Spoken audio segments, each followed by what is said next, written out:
శిలాదుడు అనబడేటటువంటి ఒక మహర్షి. ఆయనకి ఒక చిత్రమైన కోరిక కలిగింది. మనకి కోరికలు కలుగుతుంటాయి. చిత్రము అన్న మాట ఎందుకు వస్తుంది అంటే, చూడండి, ఎప్పుడు అసలు ఒక ఉపవాసం ఉండడం కానీ, ఒక భగవదారాధన చెయ్యడం కానీ, లేకపోతే భగవత్ సంబంధమైన విషయంలో పాల్గొనడం కానీ తెలియనటువంటి వ్యక్తికి చాలా భగవత్ సంబంధంలో మగ్నమై ఉండే వ్యక్తి కనపడ్డాడు అనుకోండి, ఆశ్చర్యంగా ఉంటుంది. ఏమిటండి ఆయన అలా ఉంటాడు, మరి అంత భక్తి ఏమిటండి అంటాడు. తన దగ్గర లేనిది వేరొకరి దగ్గర ఉంటే చిత్రంగా అనిపిస్తుంది. కానీ భగవంతుని యందు పూనిక కలిగినటువంటి వారు సాత్వికమైన భక్తి చేత ఈశ్వరుణ్ణి కిందకి దింపి తీసుకొచ్చి ఆయన యొక్క అనుగ్రహాన్ని మన మీద వర్షింపచేశారు. అలాంటి వాళ్ళల్లో ప్రాతస్మరణీయుడు శిలాదుడు ఒకడు. ఆయన తన గురించి తాను కోరుకున్నది లేదు, తన గురించి తాను ఆలోచించింది లేదు. ఆయన ఇంద్రుడి గురించి గొప్ప తపస్సు చేశాడు. తపస్సు చేస్తే దేవేంద్రుడు ప్రత్యక్షం అయ్యాడు. నీకేం కావాలని అడిగాడు. అడిగితే ఆయన అన్నాడు, సాధారణంగా ఎవరైనా ఏం అడగాలి, నా కొడుకు కావాలని అడుగుతాడు. ఆయన అన్నాడు, అయోని సంభవుడైన కుమారుడు, చిరంజీవి అయిన కుమారుడు, పరమభక్తుడైన కుమారుడు నాకు కావాలన్నాడు. మీరు అసలు ఆ చిత్రం చూడండి. నాకు కొడుకు కావాలంటాడు ఎవడైనా. ఆయన అన్నాడు అయోని సంభవుడై ఉండాలన్నాడు. అంటే తన కొడుక అంటే తన కొడుకు కాడు, అయోని సంభవుడు కదా. కాబట్టి తన భార్య ఎందు జన్మించే అవకాశం ఉండదు. అది ఎంత త్యాగం అండి నిజంగా. అసలు ఆ భార్య ఒప్పుకోవద్దు. ఇంత తపస్సు చేసి తమకి కుమారుడు కావాలని అడగలేదు, ఒక అయోని సంభవుడు కావాలి. అలాంటి వాళ్ళండి లోకానికి యుగ యుగముల వరకు వెలుతురు ప్రసరింపచేశారు. వాళ్ళు ప్రాతస్మరణీయులు, వాళ్ళు నమస్కారము చేయబడడానికి యోగ్యులు. అందుకే వాళ్ళని తలుచుకుంటే పాపాలు పోతాయి. అటువంటి అయోని సంభవుడు పరమభక్తుడై ఉండాలి. ఆయన చిరంజీవి అయి ఉండాలి. కొంతకాలం ఉండి కొంతకాలానికి వెళ్ళిపోవడం కుదరదు. అటువంటి కుమారుడు నాకు కలుగుగాక అని అడిగాడు.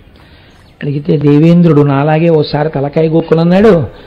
ఇలాంటి కోరిక నా గురించి తపస్సు చేసి ఎవ్వరూ అడగలేదు. ఇది నాకున్న సమర్థత చేత నేను ఇయ్యగలిగినది కాదు. ఎందుచేతనంటే ఇంద్రత్వం అనేది కూడా ఒక పదవి. ఈ పదవి కొంతకాలం ఉండి వెళ్ళిపోతుంది. నా పదవే తాత్కాలికం, నేను తాత్కాలికం. ఇంద్ర పదవి వెళ్ళిపోయిందంటే ఇంద్రుడు వెళ్ళిపోతాడు, కొత్త ఇంద్రుడు వచ్చేస్తాడు ఆ పదవిలోకి. నాకే లేదు చిరంజీవిత్వం, నాకే లేదు శాశ్వతత్వం, నేను ఇంకోళ్ళకేమి ఇవ్వగలను? తాను వెలిగే దీపం అయితే కదా ఇంకో దీపాన్ని వెలిగించగలదు. తనకి విషయం తెలిస్తే కదా ఇంకొకళ్ళకి చెప్పడం, తనకి శక్తి ఉంటే కదా ఇంకొకళ్ళని రక్షించడం. ఇది నా గురించి తపస్సు చేసి ఎందుకు అడిగావు? నేను ఇవ్వగలని ఎలా అనుకున్నావు?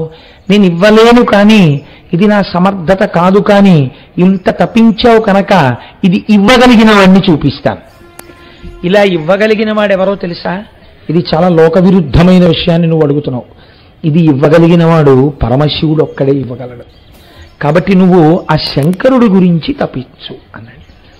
చిత్రం ఏంటంటే, పోన్లేండి ఇంకా అంత దూరం అయితే మళ్ళీ శివుడి గురించి తపస్సు చేసి ఇవన్నీ జరిగే పనిలో జరగని పనిలో పోయి మీరేమి ఇవ్వగలరు అని అడగాలి కదండి. మనమైతే అలా అడుగుతాం. ఆయన అలా అనలేదు, అలాగే అన్నాడు. ఈ పూనికండే, ఈ ధృతి, ఈ పట్టుదల, ఈ శక్తి లోకంలో అద్భుతాలు సృష్టించింది. నాకు తరచూ అనిపిస్తుంటుంది, మన పౌరాణిక వాంగ్మయం ఇవాళ ఏ స్థాయికి వెళ్ళిపోయిందంటే, పురాణంలో నుంచి ఏదైనా ఒక కథ వినడము అంటే ఏ పని పాడు లేనివాడు, జీవితంలో ఇంకా కేవలము మృత్యువు కొరకు ఎదురు చూడడం తప్ప వేరొక వ్యాపకం లేనివాడు, వాడి కొరకు మాత్రమే నిర్దేశింపబడినది అనేటటువంటి ఒక తప్పు అపోహ ఇవాళ కలి ప్రభావం చేత మన యందు కలిగింది. నిజానికి మీరు ఇది ఎవరు వినాలి? నేనైతే అనుకుంటాను, ఈ విషయాన్ని నాకు మనస్ఫూర్తిగా చెప్పుకోవాలంటే ఎవరికి చెప్పాలనిపిస్తుందో తెలుసా అండి? కాలేజ్ గోయింగ్ చిల్డ్రన్ అందరినీ కూర్చోపెట్టి పట్టుదల అన్నది ఎన్ని అద్భుతాలని ఆవిష్కరించింది ఈ దేశంలో. కొన్ని కోట్ల మంది వానరులు కింద ఉండిపోతే ఈయోషపథమన్వేష్టం చరణా చరితే పథి, నేను వెడతానని సంకల్పించారు హనుమ. ఈ ఏషా, అందుకే అంత మాట వేసేశారంతే మహర్షి. అసలు సంకల్పించాడు రా, వీళ్ళందరూ కింద కూర్చున్నారు వెళ్ళలేమని, వెడతానన్నాడు. అదే గొప్ప. ఎవడు అసలు లోకమునంతా ఏ పోకల్లో పోతోందో ఆ పోకల్లో పోకుండా నేను ఒక కొత్త విషయాన్ని సాధిద్దామని బయలుదేరిన మొనగాడున్నాడే, వాడి వల్ల లోకానికి అద్భుతాలు జరుగుతాయి. తను నిద్రపోవాలన్న విషయం, తన అన్నం తినాలన్న విషయం, తను కాఫీ తాగాలన్న విషయం మర్చిపోయారు అబ్దుల్ కలాం గారు. ప్రొఫెసర్ పిలిచి నువ్వు 7 రోజులలో ఈ ప్రాజెక్ట్ ఇవ్వాలి అంటే ఆయన మర్చిపోయారు. మర్చిపోతే అటెండెంట్ ఆయనకి జ్ఞాపకం చేశాడు, మీరు కాఫీ తాగలేదు, మీరు అన్నం తినలేదు అని. ఈ పట్టుదల ఇవాళ భారతదేశ రక్షణ సామర్థ్యమునందు కొత్త కొత్త ఉపగ్రహ సృష్టికర్తయ్యి వీరు వారు అని లేకుండా అందరి చేత గౌరవింపబడగలిగినటువంటి ఒక మహోన్నత సంస్కారిని తీర్చిదిద్దింది రాష్ట్రపతిగా. అందుకే చూడండి, ఈ సంకల్ప బలం పిల్లల్లో చేర్చాలనో ఏమిటో ఆయన తాపత్రయం. ఎక్కడికొచ్చినా ఆయన పిల్లలతో మాట్లాడడానికి ఇష్టపడతారు. నాకు తెలిసి సర్వేపల్లి రాధాకృష్ణన్ గారి తర్వాత అంతలా పిల్లలకి చేరుకై మాట్లాడడానికి ఇష్టపడేటటువంటి గురుస్వరూపం అబ్దుల్ కలాం గారు. మహనీయుడే, వారిని స్మరించడమే సంతోషం. కాబట్టి చూడండి, శిలాదుని యొక్క పూనిక చూడండి, ఇది కొత్త కోణం తొలగాలి. ఇది కదండి, ఇంతమంది దేవతలు, ఇంతమంది దానవులు క్షీరసాగర మథనం చేశారు, హాలాహలం వస్తే పారిపోయారు. మరి శిలాదుడు ఒక్కడు, హనుమ ఒక్కరు, వీళ్ళు చరిత్ర సృష్టించారు. ఎందుకు సృష్టించారు అంటే వాళ్ళ సంకల్ప బలాలు అటువంటివి. నేను ఇవ్వలేని శివుణ్ణి అడిగన్నాడు. ఇంద్రులని సృష్టించగలిగిన వాడు నాకు లొంగుతాడా, నాకు కనపడతాడా అని బెంగ పెట్టుకోలేదుట. తపస్సు చేశాడు. ఎక్కడ కూర్చుని చేశాడో తెలుసా అండి తపస్సు? వజ్రముల వంటి పళ్ళు కలిగినటువంటి పురుగులు ఎక్కువగా ఉండే ప్రాంతంలో కూర్చుని తపస్సు మొదలెట్టాడు. అంటే మనస్సు అంతర్ముఖం అవ్వదు. ఎందుకు అవ్వదు? వాటికి ఒక లక్షణం ఉంటుంది. నిశ్శబ్దంగా కూర్చుంటే చుట్టూ చేరి తమ వజ్రముల వంటి దంతములతో కొరుక్కు తినేస్తాయి శరీరాన్ని. కాబట్టి కూర్చోగానే దోమలు ఎక్కువగా ఉంటేనే సంధ్యావందనం కుదరదు. అలాంటి పురుగుల మధ్యలో కూర్చుని ఇంకా ధ్యానం ఏమిటండి, తపస్సు ఏమిటి? కానీ ఆయన సంకల్ప బలం చూడండి, తనకి తాను పరీక్ష పెట్టుకున్నాడు. అక్కడ కూర్చుని తపస్సు మొదలెడితే కొద్ది కాలం అయ్యేటప్పటికీ శిలాదుడు అనబడేటటువంటి రూపం అక్కడ లేదు, అస్థిపంజరం ఒకటే ఉందంతే. అంటే మిగిలినటువంటివన్నిటినీ తినేసాయి పురుగులు. ఎముకలు తప్ప అన్నీ తినేస్తే మహానుభావుడు పళనిలో ఉన్నటువంటి సుబ్రహ్మణ్యేశ్వర స్వామి వారి తొడ కింద గోరు పెట్టి గీరేవారట. గీరితే చిన్న ముద్దలా వచ్చేది. ఆ ముద్ద రాస్తే కుష్ఠరోగం పోయేది. మొన్న నాకెవరు మన వేలుగురి స్వామి చెప్తున్నారు, అదే మందు. దక్షిణ భారతదేశంలో ఒకప్పుడు కుష్ఠరోగం వస్తే పళని సుబ్రహ్మణ్యేశ్వర స్వామి వారి దగ్గరికి వెళ్ళడం, తొడ కింద గీరి మందు తెచ్చుకోవడం. అలా గీరగా ఆయన తొడంతా చెక్కుకుపోయింది కొన్నాళ్ళకి. ఇప్పుడు అభిషేకం కూడా ఆయనకి ఉదయాస్తమాన సేవ అయింది, ఎందుకంటే తొడంతా గీసుకుపోయింది. మహానుభావుడండి. అలా గీరితే శిలా విగ్రహం అయితే అందులోంచి అంతంత ముద్దలు ఎలా వచ్చాయి? ఎన్ని వేల మందికి కుష్ఠవ్యాధి నయమైందో పళని సుబ్రహ్మణ్యేశ్వర స్వామి వారి తొడలోంచి వచ్చిన ముద్దలతోటి. కనుక ఆయన శరీరం అంతా తినేస్తే అస్థిపంజరం ఒకటే ఉంది. ఇప్పుడు మీరు అనకూడదు కాబట్టి అనరు, కానీ చర్మమే తినేస్తే కన్నుల వంటి మెత్తటి వాటిని వదిలిపెడతాయండి. కాబట్టి అవి కూడా తినేస్తే ఏమున్నాయి? ఏమి లేవు. ఎముకలు ఒక్కటే ఉన్నాయి, అస్థిపంజరం ఒకటే ఉంది. అస్థిపంజరం ఉంటే ఎలా బతికాడండి అని మీరు నన్ను అడగచ్చు. నేను అస్తమానం చెప్తుంటాను, ఒక్కొక్క యుగమునందు ఒక్కొక్క లక్షణం ఉంది. అస్థిగత ప్రాణులు, ఎముకలుంటే బతుకుతారు వాళ్ళు. కాబట్టి ఇప్పుడు ఆయన అంతర్ముఖుడై చైతన్యవంతుడై ఉన్నాడు. ఇటువంటి తపస్సు బహుశः నేను చదివినటువంటి పురాణ వాంగ్మయంలో చాలా అరుదు. నేను ఇది చదివినప్పుడు మొట్టమొదటిసారి కాసేపు కుర్చీలో వెనక్కి పడిపోయానంటే కాదు, అలా ఉండిపోయాను. అసలు ఆ పద్యం చదువుకున్నప్పుడు నేను చాలా పద్యాలు తగ్గించేస్తున్నాను. అంటే ప్రధానమైన అంశం అందించడం ప్రధానం, అవతల పూర్తి చేసేయవలసిన రోజు దగ్గరికి తరువుకు వచ్చేస్తోందని. అంటే శివమహాపురాణం అంటే మహాసముద్రం, ఏదో కొంత అందించామన్న తృప్తి. కనుక చిత్రం ఏమిటో తెలుసా అండి? శంకరుడు ప్రమదగణములతో పార్వతీ సహితుడై సుబ్రహ్మణ్య గణపతులతో కలిసి అక్కడ సాకారముగా ప్రత్యక్షమయ్యారు. అంటే ఏకకాలమునందు కొన్ని కోట్ల సూర్యులు అక్కడ ప్రకాశించారు. ఈయనకి బహిర్ముఖుడు కాలేదు. సాధారణంగా భగవంతుడు ప్రత్యక్షమైతే తపస్సు చేసేవాళ్ళు బహిర్ముఖులు అవుతారు. ఈయన అవలేదు. అవకపోతే నీళ్లు జల్లితే బహిర్ముఖుడవడానికి స్పర్శేంద్రియమైన చర్మం లేదు. అయితే జటాజూటం నుంచి నీళ్లు చల్లచ్చు. ఇప్పుడు బయటికి తేవడానికి శంకరుడు ఏం చేశాడో తెలుసా అండి? అసలు సృష్టిలో ఇలాంటిది జరగలేదు. తన కుడికాలు పైకెత్తి కుడికాలి బొటన వేలుతో ఆయన యొక్క మూడవ కన్ను అనగా జ్ఞాననేత్రం ఉండేటటువంటి ఆజ్ఞాచక్రము దగ్గర పెట్టి ఆపెట్టలాగా అప్పుడైన బహిర్ముఖుడయ్యాడు. అసలు నిజంగా ఇలాంటి స్థితి పొందిన మహాపురుషుడు ఉంటాడండి. శంకరుడి యొక్క కాలి బొటన వేలు జ్ఞాననేత్రమునందు కొంతసేపు తగిలి ఉంటే తప్ప అసలు బహిర్ముఖుడు అవల. ఈయన తపస్సు చూసి పొంగిపోయాడు. పొంగిపోయి, ఏమయ్యా దేని గురించి తపస్సు చేశావు అని అడిగాడు. ఆయన ఉన్నదున్నట్లు చెప్పాడు, నేను ఇంద్రుడి గురించి తపస్సు చేశాను. ఆరాధయ మహాదేవం తత్పుత్ర వినికామ్యయా సర్వేశ్వరో మహాశక్తః సతే పుత్రం ప్రదాస్యతి. నువ్వు ఆ శివుడి గురించి తపస్సు చేస్తే ఆయన నువ్వు కోరుకున్న లక్షణములున్న కొడుకునిస్తాడని చెప్పాడు ఇంద్రుడు. అటువంటి కొడుకు కోసం తపస్సు చేశాను అన్నాడు. ఇప్పుడైతే నీకు ఎటువంటి కొడుకు కావాలని అడిగాడు ఆయన. ఇప్పుడు శంకరుడిని చూడగానే ఆయన ఆనందంలో ఒక్క మాట కలిసిపోయింది. ఏంటది? నీలాంటి కొడుకు, అయోనిజుడు, పరమభక్తుడు నాకు కొడుకుగా కావాలన్నాడు. ఈ మాట అనేటప్పటికీ శంకరుడు నవ్వాడు. నవ్వి, నాలాంటి కొడుకు వేరొకడు లేడు, నేనే నీకు కొడుకుగా రావాలి. లొంగిపోయాను నీ భక్తికి, కనుక నేనే వస్తాను నీకు కొడుకుగా. అంటే ఇప్పుడు ఏ స్థితికి తీసుకొచ్చాడంటే పరమాత్మని తన తపస్సుతో, శంకరుణ్ణి జన్మలేని వాణ్ణి. నన్ను ఎవరో అడిగారు ఇవాళ, మా డాక్టర్ గారిలో ఉంది ఆఫీసులో అడిగారు, శివుడికి బాల్య క్రీడలు ఉండవా అండి అని. పార్వతీ కళ్యాణం విందురు గాని డాక్టర్ గారు, అందులో మీకు తెలుస్తుంది శివుడికి అసలు జననం ఉందో లేదో, తల్లిదండ్రులు ఉన్నారో లేరో, ఎంత చిత్రమైన ఘట్టాలు నడిచాయో ఆ పార్వతీ కళ్యాణంలో. పార్వతీ కళ్యాణం లాంటి ఆఖ్యానం బహుశా ఎక్కడ లేదండి సృష్టిలో.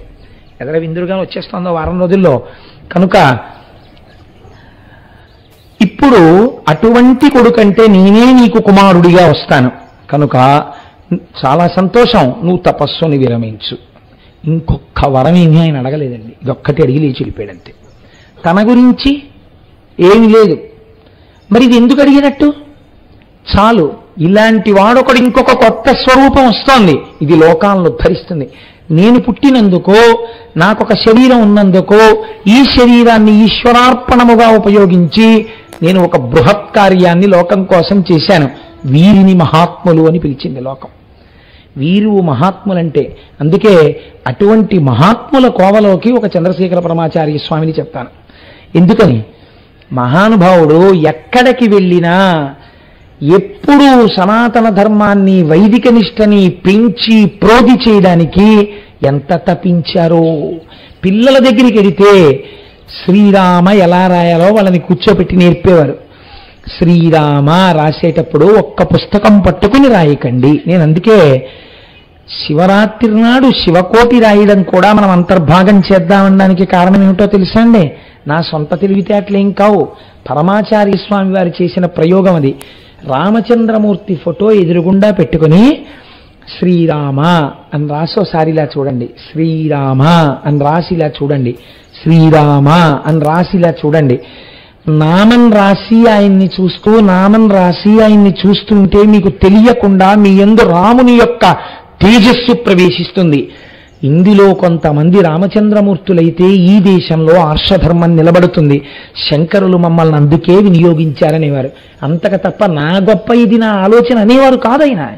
తన కోసమని ఆయన చేసింది, ఇది నేను చేస్తున్నానని చేసినది, పరమాచార్యుల వారిదేదీ లేదు. అంటే మహాపురుషుడండి చంద్రశేఖర పరమాచార్య అంటే, ప్రాతస్మరణీయుడు. ఆయన పేరు తలుచుకుంటే పాపాలు పోతాయి. కనుక పరమశివ సుతుని అయోనిజు సురుచిర నవినాశు నీకు జోకగువానిన్ పరమకృప నిమ్ము మురిషద వరమిది ఏ సర్వలోక వంద్యపదాబ్జ. అన్ని లోకముల చేత నమస్కరించేటటువంటి పాదపద్మములు కలిగినటువంటి ఓ శంకరా, నీ వంటి కుమారుడను నాకియ్యి. ఎటువంటి వాడు? సురుచిర అవినాశు, నాశనము లేనటువంటి వాణ్ణి నాకు కటాక్షించు, నీకు జోకగువాని నీతో సమానమైన వాణ్ణి నాకు కొడుకుగా అయ్యి. అలాగేను అన్నాడు స్వామి. కొంతకాలం అయిపోయింది, ఈయన ఇంటికి వెళ్ళిపోయాడు.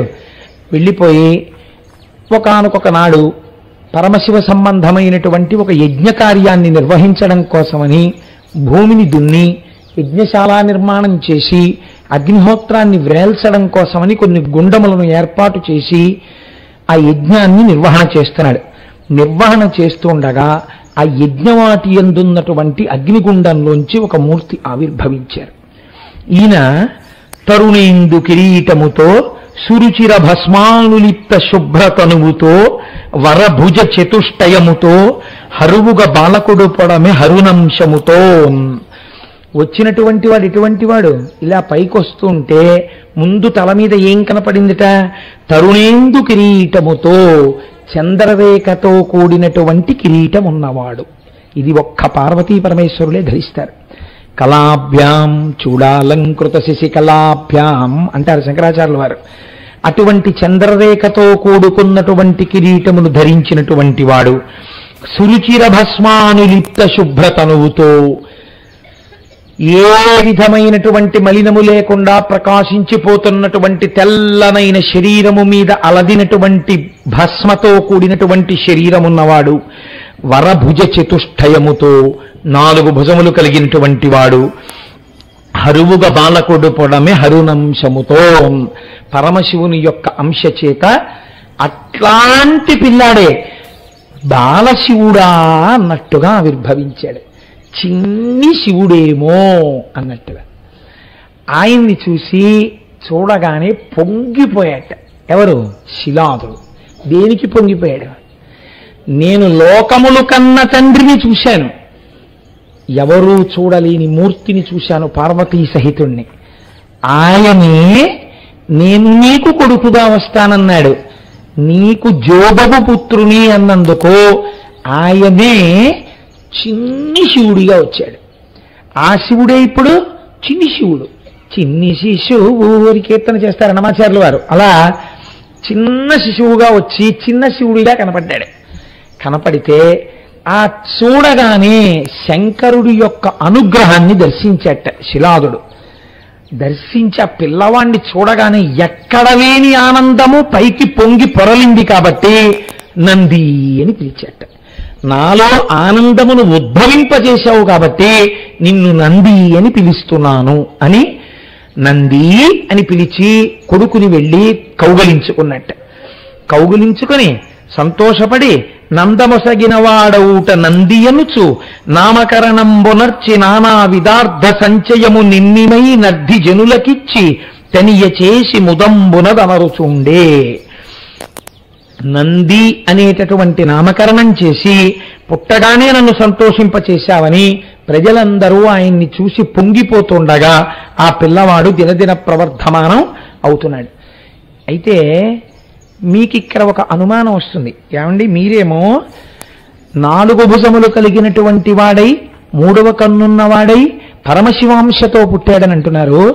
శివాలయంలో ఉండేటటువంటి నందీశ్వరుడేమో అదే రూపంతో ఉండొచ్చు కదా, మరి అలా ఉండకుండా ఒక వృషభాకృతిలో పడుకుని ఉంటాడు కదా, ఆయన ఒక ఎద్దుగా ఉంటాడు కదా, అలా ఎందుకు ఉండవలసినటువంటి అవసరం ఏర్పడినది అంటే శాస్త్రం అంది శివునకో ధర్మమునకో అభేదము, ధర్మమే శివుడు. ఎందుకని? శివుడిలోంచి వేదములు వచ్చాయి. వేదములు దేని గురించి చెప్తాయి? ధర్మము గురించి చెప్తాయి. కాబట్టి ఇప్పుడు ఆయన నీలాంటి కొడుకు కావాలన్నప్పుడు వెంటనే పిలిచి ఆది వృషభాన్ని పిలిచేట.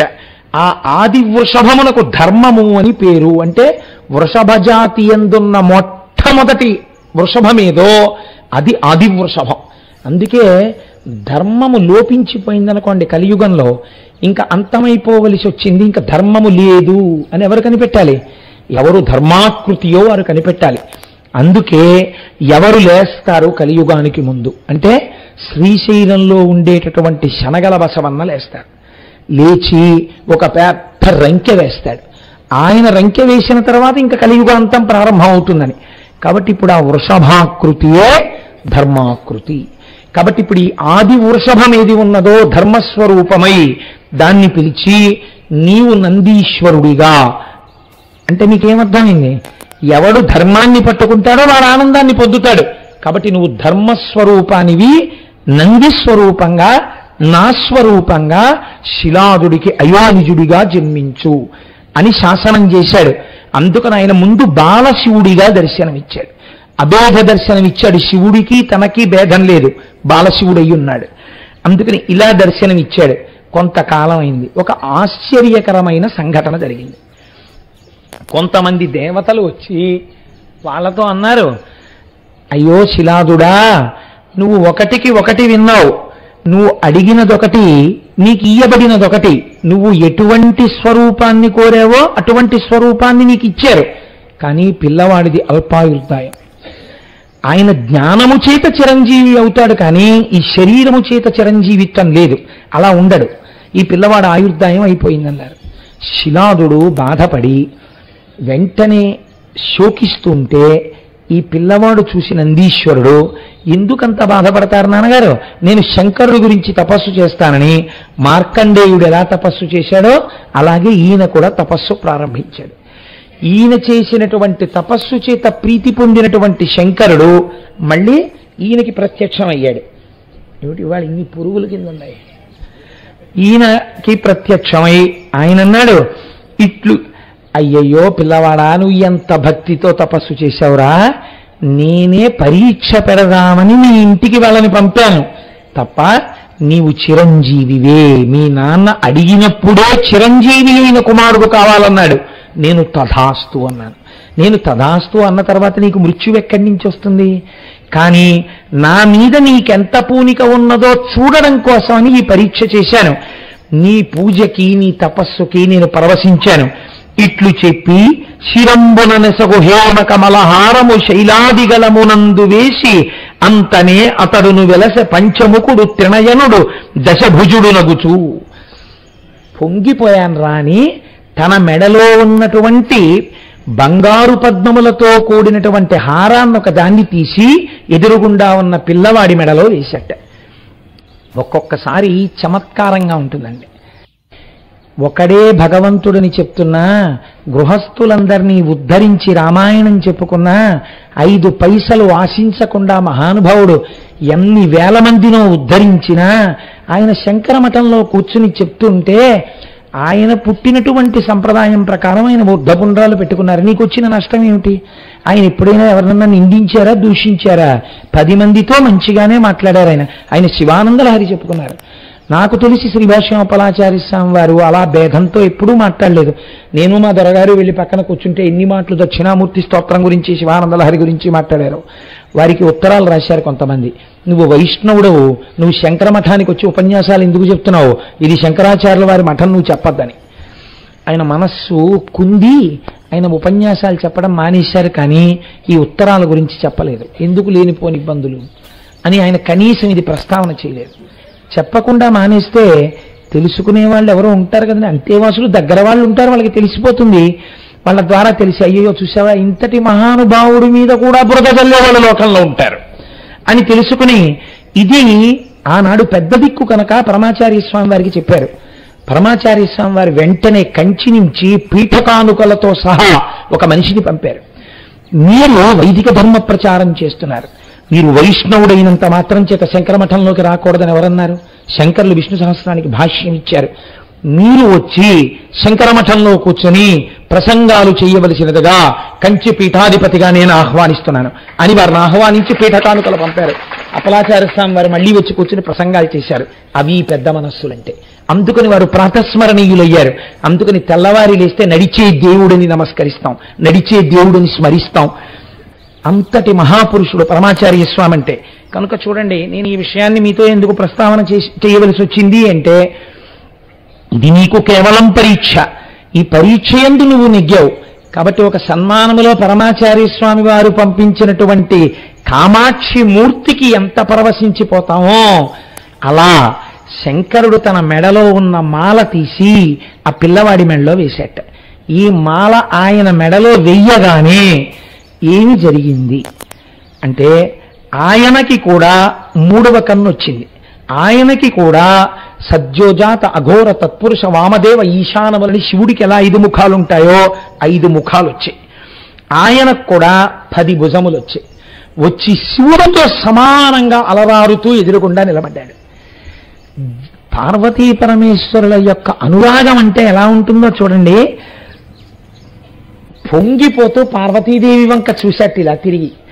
అమ్మవారు పుత్ర ప్రేమతో పరవశించిపోతూ ఆ నందీశ్వరుణ్ణి అక్కున చేర్చుకుందిట కొడుగ్గా. కడుపున పుట్టినవాడు అవ్వాలా అండి?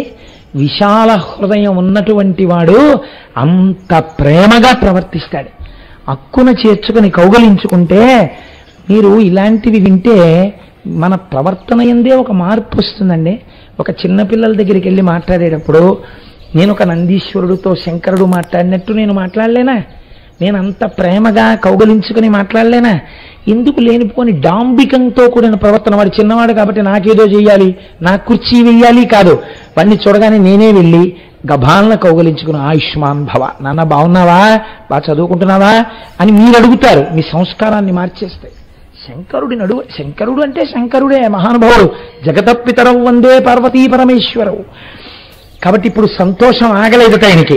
శౌరా వెంటనే తన జడలను నహార నిర్మాలమగు వారి నంజలిన్ ఘటించి నందిపై చల్లి మించి జలములైదు నదులై ప్రవహించనక్కజముగా తన జటాజూటంలో ఉన్న నీళ్లు తీసి ఆ పిల్లాడి మీద ఇలా చల్లేట.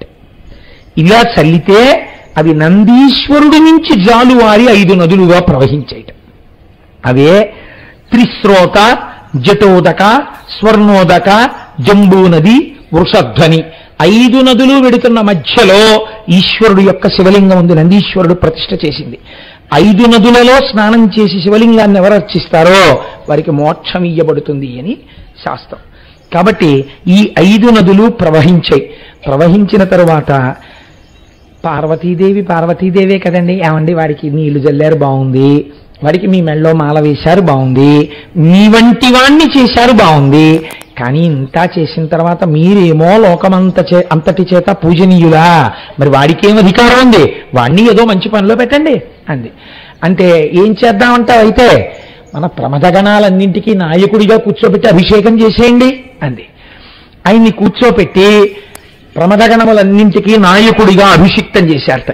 చేసిన తర్వాత అమ్మవారు అందిట, ఓ మంచి భార్యని కూడా తీసుకొచ్చి ఇచ్చేస్తే ఇద్దరూ కలిసి చక్కగా ధర్మపథంలో నడుస్తారు. ఏం మీకు నేను లేను పక్కన, అలా వాడికి ఉండద్దు పిల్లాడికి, అందులో మంచి భార్యని తెండి. ఇది ఏ హృదయం మీరు ఆలోచించండి. తల్లిదండ్రుల హృదయం. పిల్లవాడు బాగా చదువుకోవాలన్నప్పుడు చదువుకొనిస్తాం. చదువుకునేవాడు ఉద్యోగంలోకి వచ్చేశాక వాడికి తగిన భార్యని వెతకాలోయ్ అని బెంగబెట్టుకుంటాడు. ఆడపిల్లకి సంబంధం వెతకడం కన్నా యోగ్యుడైన కొడుకుకి సంబంధాలు తిరస్కరించడం చాలా కష్టం అవుతుంది కదండి. తిరస్కరించి కావలసిన సంబంధం వెతుక్కోవడం చాలా కష్టం అండి. ఎందుకని తండ్రి రాజీ పడలేడు. తండ్రి కొడుక్కి తగిన కన్యనే ఇవ్వాలని కోరుకుంటాడు. అందుకే తండ్రి ఎంచి వివాహం చెయ్యాలి తప్ప తాను ఎంచుకుని వ్యాలంటైన్స్ డే చేసుకోవడం ఈ జాతి సంప్రదాయం కాదు కదా. అది తల్లిదండ్రులను అవమానించుటయే. వాళ్ళకి తెలియదా ఎవరినిచ్చి పెళ్లి చేయాలో? ఏమో, నిశ్చితార్థం అయిపోయిన తర్వాత కానుక పంపిస్తే పెద్ద దోషం లేదు కనుక తప్ప అంతకన్నా పరిధిని అతిక్రమించడాన్ని నేను సమర్థించలేను. కనుక ఏమైంది అంటే, ఇప్పుడు తగిన యోగ్యురాలైన కాంతని కూడా చూద్దామంది అమ్మవారు. పార్వతీ పరమేశ్వరులు నందీశ్వరుడికి భార్యలు వెతికారండి. ఎంత చిత్రం అండి లోకంలో. వెతికి ఆయనకి తగినటువంటి భార్య మరుత్తుల యొక్క కుమార్తె సుయశ, ఆవిడ పేరు. యశ అంటే కీర్తి, సుయశ మంచి కీర్తి. దేనివల్ల వస్తుంది కీర్తి? నడువడి వలన. నడువడి తెలిసిన పిల్ల కాబట్టి ఇప్పుడు భర్తను ఎలా అనుగమిస్తుంది? నీడలా అనుగమిస్తుంది. తల్లిదండ్రులు ఇచ్చిన సంబంధాలు అలా ఉంటాయి. కాబట్టి ఇప్పుడు ఏమైంది? మంచి కన్యని తెచ్చి సుయశ అనబడేటటువంటి మరుత్తుల కుమార్తెనిచ్చి నందికేశ్వరుడికి వివాహం చేశారు. పీటల మీద ఎవరు కూర్చోవాలి నందీశ్వరుడి తరపున? పార్వతీ పరమేశ్వరులు కూర్చున్నారు. ఏమి భాగ్యం పొందాడండి నందీశ్వరుడు. ఇప్పుడు మీరు నిజంగా ఓ శివాలయంలోకి శివుణ్ణి చూడ్డానికి వెళ్ళగలరా? నందీశ్వరుణ్ణి చూడగానే కాసేపు నిలబడి చెక్కున చెయ్యి చేర్చి అలా ఏమి భాగ్యం పొందినవాడివయ్యా అని మీరు కాసేపు నందీశ్వరుణ్ణి చూస్తారా? నందీశ్వరుణ్ణే చూడాలి కదండి. ఆయన పొందినంత భాగ్యం ఎవరు పొందారు? ఇన్ని భాగ్యాలకి ఎవరు కారణం? శిలాదుడి తపస్సు, ఆయనది తపస్సంతా. కాబట్టి ఇప్పుడు ఒక మాట అన్నాడు ఆయన, ఏమయ్యా నువ్వింత వైభవాన్ని అనుభవించావు, తనకని వైభవం ఏం అడగలేదే మీ తండ్రి? నిన్ను అడిగాడంతే, కానీ నీ వల్ల మరి మీ తండ్రి తరించద్దు. ఆయన తరించిపోవడానికి నీ తండ్రిని ఎటువంటి స్థితి ఇస్తున్నానో తెలుసా? నీదు తండ్రియు తాతయు నాదు గుణములందు ప్రాముఖ్యము చెందియుందురికను నేనెచట నుండి నీ వందు నిలువు, నీవు ఎచట నివసించిన నేనందు నగడియుందు. నీ తండ్రిని నీ తాతని కూడా సమున్నతమైన అధికారము కలిగినటువంటి ప్రమదగణముల యొక్క స్థితిలోకి తీసుకొస్తున్నాను. వాళ్ళు కూడా నన్ను సేవిస్తూ ఉంటారు. ఒక మంచి కోరిక కోరుకున్నవాడు, ఒక మంచి చెయ్యాలనుకున్నవాడు తన ప్రయత్నం లేకుండానే ఏ స్వార్థం లేకుండా ప్రవర్తించిన వాడికి కావలసిన కోరికే ఈశ్వరుడు చూస్తాడు. వాడి గురించి చూసుకోక్కర్లేదు, వాడి గురించి ఈశ్వరుడు చూస్తుంటాడు. యోగక్షేమం వహామ్యహం. కాబట్టి ఇప్పుడు శిలాదుడు ఎక్కడికి వెళ్ళిపోయాడు? ప్రమదగణములలో ఒకడుగా చేరిపోయాడు. ఇప్పుడు ఈ ప్రమదగణములకు నాయకుడు ఎవరు? తన కొడుకు నందీశ్వరుడే. ఒక తండ్రికి ఇంతకన్నా గొప్ప పదవి ఏముంటుందండి? తండ్రి గారు అదే ఆఫీసులో 30 ఏళ్ళు పనిచేసి ఏదో చిన్న ఆఫీసర్ అయ్యాడు. ఆయన కొడుకే, ఆయన కడుపున పుట్టినవాడే ఐఏఎస్ చదివి ఆ మొత్తం ఆర్గనైజేషన్ అంతటికి ఒక రాష్ట్రానికి అధికారిగా వచ్చాడు. ఇప్పుడు ఆ పిల్లవాడు ఇన్స్పెక్షన్కి వస్తున్నాడు. ఈయన కూడా చిన్న అధికారి. తండ్రి కొడుకు ఒక్కింట్లోనే ఉంటున్నారు. నాన్నగారండి రేపు నేను ఇన్స్పెక్షన్కి వస్తున్నాను, కానీ మీరు మాత్రం లేచి నిలబడ్డం అవి ఏం చేయకండి, మీరు నమస్కారం పెట్టడం అవి చేయకండి అని ముందుగా కొడుకు తండ్రికి చెప్పుకుంటాడు కదండి. అయినా ఇప్పుడు ఆ కొడుకు ఇన్స్పెక్షన్కి వస్తుంటే కారు వచ్చేసి కారు దిగిపోయి స్టేట్ లెవెల్ ఆఫీసర్ ఆయన, ఇక్కడ ఉన్న ఆఫీసర్ గారు కూడా లేచి నిలబడి ఎదురొస్తే గబగబా ఆయన మెట్లెక్కి ఆఫీసులోకి వచ్చి ఇన్స్పెక్షన్కి లోపలికి వెళ్ళి ఒక్కొక్కరిని పిలుస్తూ ఆఫీస్ చూడడానికి బయటికి వస్తుంటే ఇన్నాళ్ళు తనతో మాట్లాడిన వాళ్ళు ఆయన్ని తనని చూస్తుంటే ఆ కొడుకు ఆ తండ్రి భావాలు ఎలా ఉంటాయండి? ఎంత ఆనందాన్ని పొందుతాడు. అబ్బా నా జన్మ ధన్యం, నా కొడుకు ఇంత అధికారి. అందరి దగ్గరికి వెళ్ళి పరిచయం చేసుకుంటూ ఆ కొడుకు ఒక్కొక్కరు ఆయనకి షేక్ హ్యాండ్ ఇచ్చి నమస్కారం పెట్టి, సార్ నా పేరు ఇది, నేను ఇది చూస్తుంటాను సార్ అంటుంటే అలా తండ్రి దాకా వెళ్ళి ఈ పిల్లవాడే తండ్రికి నమస్కారం చేసి ఏమీ అడగకుండా పక్క నుంచి వెళ్ళిపోయాడు అనుకోండి. అబ్బా ఏమి కొడుకుని కన్నావయ్యా, ఆయన వెళ్ళిపోగానే వచ్చి కౌగులించేస్తారు ఈ తండ్రిని. నందీశ్వర శిలాదులు ఆ స్థితిని పొందారండి లోకంలో. ఆయన ప్రమదగణాల్లో ఒకడు, నందీశ్వరుడు ప్రమదగణాలకి అధిపతి. ఇద్దరు శంకర కింకరు. ఇది వాళ్ళ యొక్క గొప్పతనం. మీరు సృష్టిలో చూసారా ఇంత చిత్రం? ఇది నందికేశ్వరుడు యొక్క చరిత్ర. కనుక ఇప్పుడు ఇంకొక వరం ఇచ్చేవాడు నందీశ్వరుడితో, ఎప్పుడైనా ఎక్కడైనా నువ్వు వెళ్ళి ఉంటే నేను అక్కడికి వచ్చేసి ఉంటాను. కాబట్టి నందీశ్వరుడు ఉంటే ఎవరుంటారు? శివుడు ఉంటాడు. నేనెక్కడైనా ఉంటే నువ్వు ఉంటావు. నేను శివుడిగా ఎక్కడైనా శివాలయం కట్టారో లింగ ప్రతిష్ఠ చేసి విడిచిపెడితే అది శివాలయం కాదు, నా ఎదురుగుండా నువ్వు ఉండాలి. కాబట్టి నువ్వు ఎచ్చట ఉంటావో అక్కడ నేను ఉంటాను, నువ్వు ఎక్కడుంటావో అక్కడికి నేను వచ్చేస్తాను. అంటే ఇప్పుడు నిజంగా ఎంత స్థితిని ఇది శిలాదుడు అడిగింది. గొప్ప భక్తి తత్పరుడు కావాలి నా కొడుకని అడిగాడు. ఆ పుట్టినవాడి భక్తికి ఈశ్వరుడు వశుడైపోయాడు. వశుడైపోయి ఈ వరం ఇచ్చాడు. అయితే చిత్రం ఏమన్నారంటే ఇందులో, ఈ లీల ఎవడే నీయు లోలమతి వినినా చదివినా లోకసుఖంబు చాలబడసి పరమందున నీలగ్రీవని పదంబు నెక్కును మౌనుల్. ఎవరైనా ఈ నందికేశ్వర చరిత్రని చదివినా, చేతులొగ్గి నమస్కరిస్తూ విన్నా, భగవంతుడి యొక్క అనుగ్రహాన్ని, నందికేశ్వరుడి యొక్క వైభవాన్ని మనసులో తరించుకుని మురిసిపోయినా వారికి ఇహమునందు సమస్త సుఖములనిచ్చి అంచమునందు ఇది విని పరవశించిపోయిన వారిని ఈశ్వరుడు తన ప్రమదగణములలో ఒకరిగా చేర్చుకుంటున్నాడు అని అభయం ఇచ్చారు.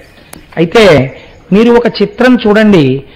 నందీశ్వరుడు వృషభంగా ఎందుకుంటాడు అన్న విషయాన్ని మీకు నేను విజ్ఞాపన చేశాను, ఆది వృషభము అని. అయితే శైవాగమం ఒక ఆంక్ష విధించింది. శివలింగ దర్శనం చేసేటప్పుడు శివాలయంలో మనం వెళ్ళాం కదా అని చెప్పి నందీశ్వరుడి పక్క నుంచి వెళ్ళడం కానీ, నందికి శివుడికి మధ్యలోంచి వెళ్ళడం కానీ చేయరాదు. శివాలయంలో దర్శనం చేసేటప్పుడు ఎలా చెయ్యాలో శైవాగమం చెప్పింది. అలా తప్ప వేరొకలా దర్శనం మీరు చెయ్యరాదు. అలా చేస్తే ఏమవుతుందో తెలుసండి? వేరొక మాటలో చెప్పాలంటే శివుడి యొక్క కోపమునకు గురవుతారు. ఎందుకని అది శివుడి యొక్క వరం. ఎలా చెయ్యాలి? వృషస్య వృషణం స్పృష్ట్వా శృంగమధ్యే సదాశివం దృష్ట్వాక్షణం నరోయాతి కైలాసే శివ సన్నిధిం. తోక పక్కకి పడవేసి వృషణములు కనపడేటట్టుగా పడుకుని ఉంటుంది నందీశ్వరుడు యొక్క మూర్తి. ఎడమ చేతి బొటన వేల్ని, ఎడమ చేతి చూపుడు వేల్ని నంది యొక్క శృంగములు కొమ్ముల మీద వేసి, కుడి చేతితో ఆయన యొక్క వృషణములను పట్టుకుని 2 వేళ్ల మధ్యలోంచి శివలింగాన్ని చూస్తూ హరహర మహాదేవ శంభో శంకర అనాలి. ఇలా ఎవడన్నాడో వాడు కైలాసమునందు శంకరుణ్ణి దర్శనము చేసినటువంటి పుణ్యం వాడి ఖాతాలో వేస్తారు. కాబట్టి నందీశ్వరుడి యొక్క శృంగముల మధ్య నుండి తప్ప శివలింగ దర్శనము చేయరాదు. చాలా మంది తెలియక ఏం చేస్తుంటారో తెలుసా అండి? శివాలయంలోకి నంది పక్క నుంచి లోపలికి వెళ్ళిపోయి ఆ శివలింగానికి నందికి మధ్యలో నిలబడతారు. అటువంటప్పుడు ఎవరైనా ఆగమం తెలుసున్నవాడు నందీశ్వరుడి యొక్క శృంగముల మధ్యలోంచి చూసే ప్రయత్నం చేస్తే, అడ్డుగా నిలబడిన వాడి పృష్ఠభాగం కనబడితే వాడు ఖేదం పొందితే కొత్త పాపం కూడా వాడి ఖాతాలో పడుతుంది. అర్చకునకు తప్ప శివాలయములో శివలింగమునకు నందికి మధ్య తిరిగే అధికారము ఎవ్వరికీ లేదు.